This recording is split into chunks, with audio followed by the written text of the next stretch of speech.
Pour cette première journée du colloque, nous avons été très édifiés par les deux communications que nous avons reçues. Et je crois qu'il nous revient vraiment de repartir à la source pour comprendre réellement qu'avec les comptes, on peut apprendre beaucoup de choses. C'est ma première fois d'assister dans ce domaine et j'ai eu comme leçon que le compte est très important pour surtout nous, les jeunes d'aujourd'hui. C'est la première fois que j'assiste à un colloque de cette envergure. J'avoue que vraiment, je suis resté édifié et je suis prêt à resuivre, si je peux m'exprimer ainsi, un autre colloque de cette envergure.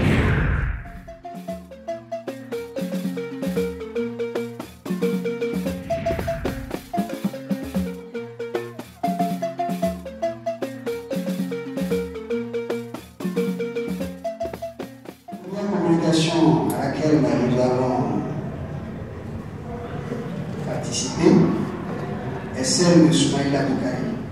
Donc le maximum de minutes qu'on donne à chaque communicateur est de 30 minutes. Donc on aura juste après la communication de M. Soumaïla Boukari, celle de Ousmane Bangora. Qu'est-ce que le compte peut apporter comme solution? L'inertie économique, la pauvreté, l'impatience de la jeunesse africaine. À l'absence de repères et dans un monde incertain, face à une mondialisation irrésistible, le compte a-t-il encore un avenir? On peut craindre la disparition des compteurs chevronnés, mais le compte va survivre. D'une part, le compte a un caractère lyrique et didactique, et ce compte existe dans toutes les aires culturelles de la zone. Chaque peuple a son compte. Avec le compte, le temps, les frontières, les ethnies et les langues existent.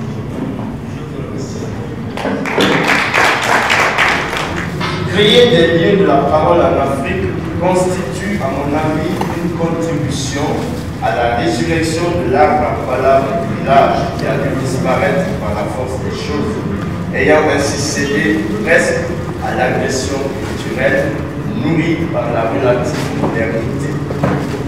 Un centre de l'oralité se présente d'abord comme un investissement à retombée immatérielle.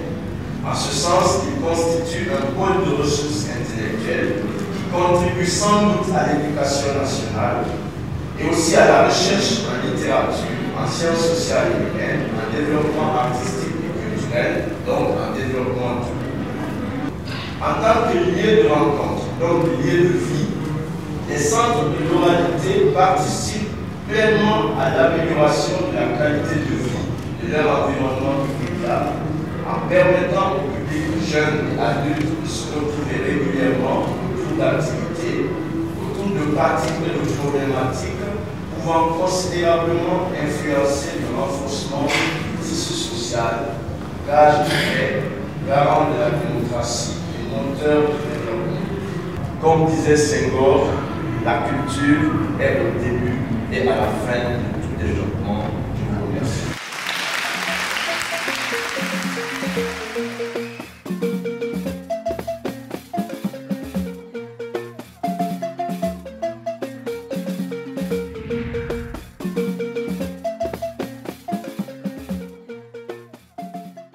Qu'est-ce que le compte peut faire pour sortir monsieur tout le monde de la pauvreté en Afrique, concrètement?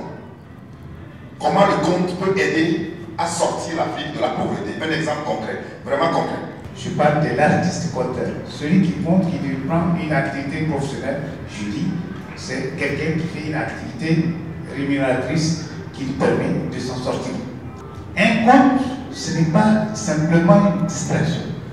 Un compte, c'est aussi une interpellation. Et demander aux gens de se réveiller, d'avoir une activité productive. Je pense que ça, c'est du concret. Les activités professionnelles, le côté professionnel, mais incitation aussi à un changement de comportement. C'est quelque chose de très important. Tous les travaux qui sont de nature à faire en sorte que quelqu'un soit bien chez lui contribue à son développement. Les acteurs du secteur culturel se battent avec le soutien de l'UNESCO pour que le 4e pilier du développement durable soit la culture. Puisque si on veut que le développement soit humain, ce qui caractérise l'humain, c'est forcément la culture. Nous voyons le développement sous cet angle-là, d'abord. Mais sous l'angle économique, il y a quand même une révolution. NAFORBA qui nous amène ici, nous sommes une équipe de 15, et parmi les 15, il y a 4 ou 5 qui sont des employés permanents qui travaillent pour une association de compteurs. C'est déjà quelque chose.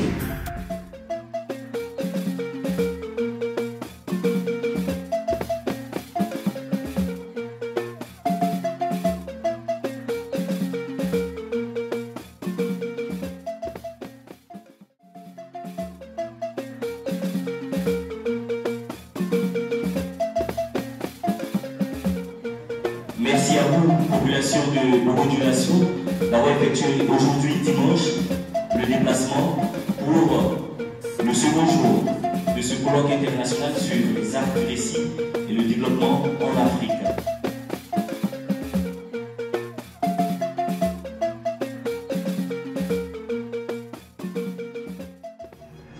Les ethnies s'étant construites au cours des âges par l'intégration de groupes venus d'horizons divers, il arrive que les contes aient le même sens et le même contenu sur plusieurs territoires, sur plusieurs espaces.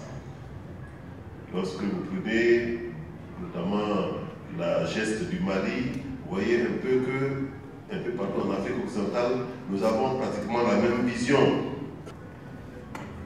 Qui maîtrise son passé, c'est là où il va. L'histoire, ce n'est pas le passé uniquement, le récit sur le passé. L'histoire, c'est le passé, le présent, le futur. Apprendre le passé, comprendre le présent, entreprendre le futur, comme le disait Geoffrey Zerbo. Si nous prenons les récits africains, est-ce que cette notion de développement durable transparaît? Et je crois, en essayant d'analyser certains récits,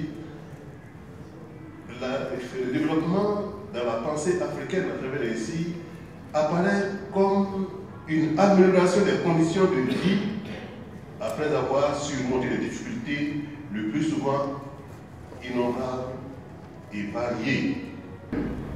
Alors, les récits peuvent nous permettre de découvrir le meilleur de nous-mêmes pour pouvoir faire un apport à la société, à l'universel, et je vous remercie. Merci à M. Montibougon pour cette communication. On peut ainsi faire l'estimation suivante. Dans chacun des 8000 villages que compte la Côte d'Ivoire, il existe une moyenne de 10 détenteurs authentiques de contes traditionnels à raison d'au moins 10 histoires par personne, soit un total estimatif par village de 100 contes traitant de divers thèmes. Ce sont par conséquent, par une simple opération arithmétique, près de 800 000 contes qui existeraient potentiellement dans les villages ivoiriens. Il faut donc que les maisons d'édition fassent un travail important afin que ces contes ne disparaissent pas totalement. Il est important de souligner que sur la vingtaine de compteurs confirmés que le pays compte, pour ainsi dire, seul Aubin Manfait a publié à ce jour des livres de contes. Depuis les années 96-97, plusieurs événements successifs ont contribué à la promotion du secteur du conte en Côte d'Ivoire. Il s'agit d'abord du festival Francofolie de Monfeuille-Aubin, devenu plus tard Parole francophone. À sa suite, on a eu le concours, le conte-cours, concours national de contes organisé par la compagnie NAFORBA, suivi du festival NAFORBA. D'autres événements plus récents, mais non moins importants, structurent le secteur, la caravane du conte et les journées de l'oralité. C'est le lieu de souligner le rôle important que NAFORBA joue en Côte d'Ivoire dans la promotion du conte, notamment à travers ses programmes H2O, Parole d'eau, et compter le développement qui nous réunit aujourd'hui, les deux programmes étant financés par l'Union européenne, l'UEMOA et touchant plusieurs pays de la sous-région ouest africaine.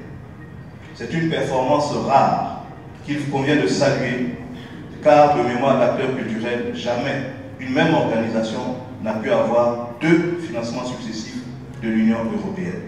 Et quand il s'agit du compte, je pense qu'on peut saluer l'action de l'Afroba et de ses dirigeants.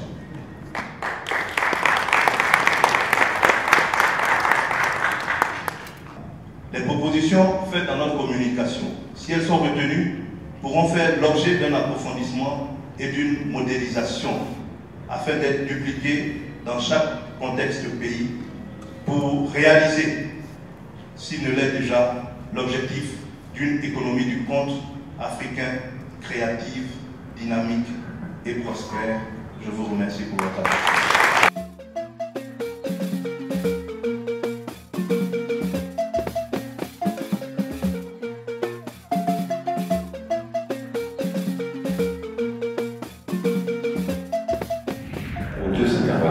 C'est plutôt une considération d'ordre général. Je suis enthousiasmé par tous les propos qui ont été dits, notamment l'expérimentation de la Côte d'Ivoire. Les autorités administratives des SIA. Bon, j'aurais aimé aujourd'hui qu'ils soient là. Parce qu'il y a des télénovelas qui passent, qu'on fait passer sur nos télévisions, qui n'ont rien d'éducatif, à mon avis, pour notre société. Si on pouvait les remplacer par des comptes.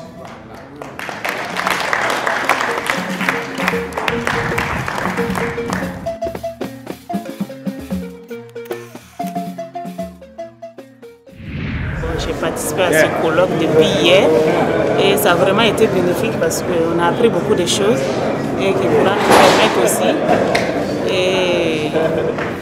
dans l'enseignement des enfants.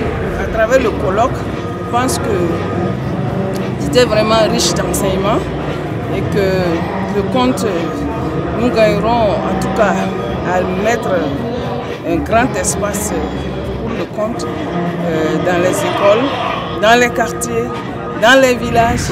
L'idée que je me faisais du compte était vraiment erronée. Mais à partir d'aujourd'hui, je crois que soyez sûr que vous avez un porte-parole et que la graine qu'on a semée ensemble aujourd'hui, on va veiller à ce qu'elle